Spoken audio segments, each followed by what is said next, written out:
नमस्कार विद्यार्थी मित्रांनो. तर पहा, आपल्या समोर पार्टनरशिपचा एक प्रश्न आहे. प्रश्नामध्ये असं सांगितलंय, रमेशने 4,000 रुपये गुंतवून व्यवसाय सुरू केला.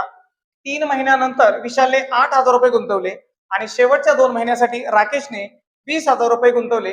वर्षाअखेर त्यांना 10,200 रुपये नफा झाला. तर तुम्हाला रमेशचा नफा किती झाला असं त्या ठिकाणी विचारलं. मुलांनो पहा, आता रमेशनं 4,000 रुपये गुंतवून व्यवसाय सुरू केला. आता ज्याने व्यवसाय सुरू केला मुलांनो, त्याची तुम्हाला मुदत त्या ठिकाणी दिलेली नाही. याचा अर्थ त्याचे पैसे हे 12 महिने गुंतलेले असतात. म्हणजे त्याला मुदत गुणिले किती घ्यायचे मुलांनो, 12 घ्यायचे.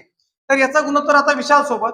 विशालनं 3 महिन्याच्या नंतर म्हणजे व्यवसाय सुरू केल्याच्या नंतर 3 महिन्याने मुलांनो, म्हणजे याचा अर्थ त्याचे जे पैसे गुंतलेले आहेत ते 8,000 रुपये गुंतलेत, पण त्याची मुदत ही किती आहे, 3 महिन्यानंतर. म्हणजे याचा अर्थ 12 महिन्यातून 3 महिने वजा करा, म्हणजे त्याचे पैसे मुलांनो फक्त 9 महिने गुंतलेले असतील. ठीक आहे. त्याच्यानंतर शेवटच्या 2 महिन्यासाठी राकेशने 20,000 रुपये गुंतवले. राकेशची रक्कम मुलांनो 20,000 रुपयाची आहे, पण त्याचे पैसे हे शेवटच्या 2 महिन्यासाठी फक्त गुंतलेले आहेत, म्हणून त्याची मुदत फक्त ही शेवटचे 2 महिने असेल, म्हणून गुणिले 2 करायचं. तर पहा मुलांनो, 3 0 3 0 3 0 कॅन्सल होतील. त्या ठिकाणी मुलांनो 4 8 आणि या ठिकाणी 20 आहे, म्हणून 4 1 4 4 2 8 आणि 4 5 20 असा त्या ठिकाणी भाग जाईल. आता जर भाग जात असेल तर त्या मुलांनो, आता शिल्लक आहे 12, म्हणजे 12 1 12. या ठिकाणी 9 दुने मुलांनो 18 आहे आणि या ठिकाणी 5 दुने किती आहे, 10 आहे. म्हणजे ह्या तिन्ही संख्या मुलांना आता 2च्या पाड्यामध्ये आहेत. बे सख 12, बे 9 18 आणि बे 5 10 असा त्या ठिकाणी भाग गेलाय.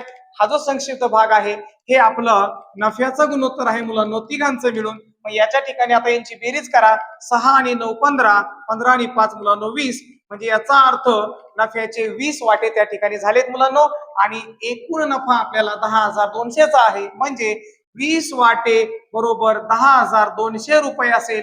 तर त्यातून एक वाटा मुलांना आपल्याला काढायचा आहे. तर एक वाटा बरोबर शून्याला शून्य कॅन्सल होईल, 2ने त्याला डिवाइड करा. बे 5 10, बे 1 बे आणि वरचा एक शून्य मुलांनो, हा शून्य आणि हा शून्य कॅन्सल होईल. म्हणजे त्या ठिकाणी फक्त 1020 आणि हा 2 शिल्लक राहील. त्यांचा भागाकाराला 510 रुपये. एक नफ्याचा वाटा मुलांनो 510चा आहे. आपल्याला नफा विचारलाय रमेशचा. रमेशचे नफ्याचे वाटे 6 आहेत, म्हणून रमेशचा जो नफा आहे तो 6 गुणिले काय करायचा, 510. म्हणजे शून्याला शून्य, 6 1 6 आणि 6 5 30. म्हणजे याचा अर्थ रमेशला 3,060 रुपये नफा त्या ठिकाणी झालेला असेल.